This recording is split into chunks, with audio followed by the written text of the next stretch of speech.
Have you ever been in a stressful conversation when suddenly you just shut down? It's like a wave of emotion hits you. Your heart starts pounding, your mind goes blank, and you can't even process what the other person is saying. That right there is emotional flooding. If this sounds familiar, you're definitely not alone. That feeling of your rational brain going offline is a real biological response. Let's explore some practical in the moment techniques to calm your nervous system when that happens. You'll also get some long term strategies to help keep it from happening so often in the first place. So, what's actually going on in your brain and body? The term emotional flooding was first used by psychologist and researcher Dr. John Gottman.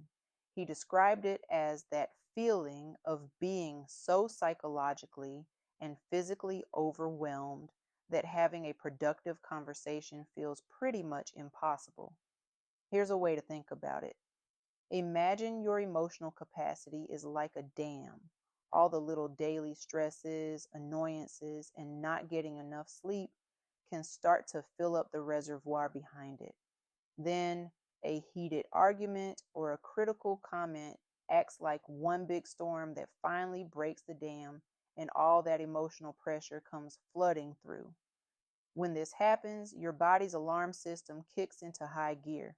It floods your body with stress hormones like adrenaline and cortisol, and the logical thinking part of your brain basically goes offline.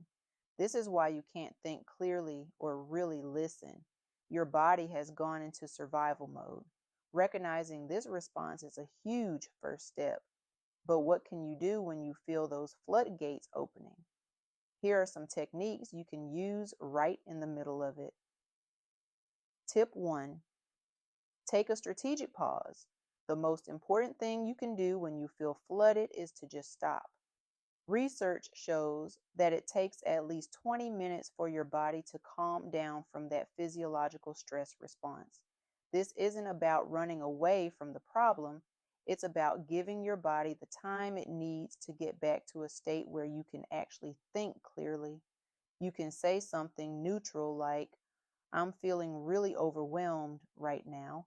I need to take a 20-minute break, but I promise we can come back to this. Then physically remove yourself from the situation. Go for a walk, step outside, or just go to another room. Whatever it takes to create space so you can calm down before jumping back in. Tip 2, ground yourself with the 5, 4, 3, 2, 1 method. Once you've hit pause, the goal is to get out of your head and back into the present moment. A super effective way to do this is the 5, 4, 3, 2, 1 grounding technique. Wherever you are, just silently name to yourself 5 things you can see. It could be a lamp, a crack in the sidewalk, or the color of your own shirt. 4 things you can physically feel, maybe your feet on the floor, the texture of your jeans, or the cool surface of a table. 3 things you can hear. This could be the hum of a fridge, birds chirping, or even the sound of your own breathing. 2 things you can smell. Maybe it's the coffee you made this morning or the soap on your hands. And 1 thing you can taste. This technique forces your brain to focus on your senses, which interrupts the panic cycle and anchors you back in the present. Tip 3. Name the feeling to tame it. While you're on your break, try to give your emotion a label. Just say to yourself, I'm feeling angry, or this is anxiety, or I feel totally overwhelmed. It sounds almost too simple, but this act of naming an emotion can actually dial down its intensity. It shifts the activity in your brain from the reactive emotional part to the more observant thinking part. When you acknowledge the feeling without judging it, you create a little bit of distance, reminding yourself that you are not the emotion. You're just experiencing it. Okay, so that's how you handle it in the moment. But how do you stop the dam from overflowing in the first place? Tip 4, become a trigger detective. Emotional flooding can feel like it hits out of nowhere, but there are usually patterns. Try starting a simple journal. After you have one of these overwhelming experiences, write down what was happening right before it started. Was it a specific topic? A certain tone of voice? Were you already tired, hungry, or stressed about something else? Recognizing what situations or states make you vulnerable is the key to managing them proactively. Tip 5. Practice. Proactive boundary setting. Think of boundaries as the rules you set to protect your own mental and emotional energy. If you're constantly overcommitted and drained, your emotional reservoir is going to be full all the time, making you way more likely to get flooded. Learning to say no is a critical skill. This could mean saying no to extra work, social events that drain you, or conversations you just don't have the energy for. Healthy boundaries aren't about shutting people out. They're about taking care of your well being so you can show up as your best self. Tip 6.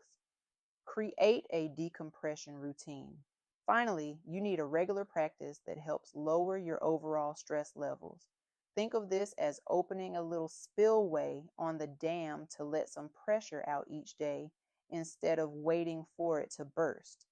This could be a 10-minute walk after work, listening to music, journaling, or practicing mindfulness. Regular exercise is also fantastic for burning off those excess stress hormones. When you make these activities a non negotiable part of your routine, you build emotional resilience and a bigger capacity to handle stress when it inevitably shows up. Handling emotional flooding isn't about getting rid of your emotions, it's about understanding what's happening in your body and having the right tools to ride out the storm. You can absolutely regain control in the moment and build a more resilient foundation for the future. Thanks for watching.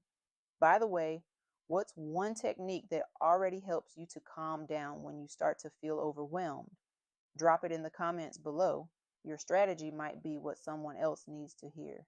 And if you found this video helpful, please give it a like and subscribe.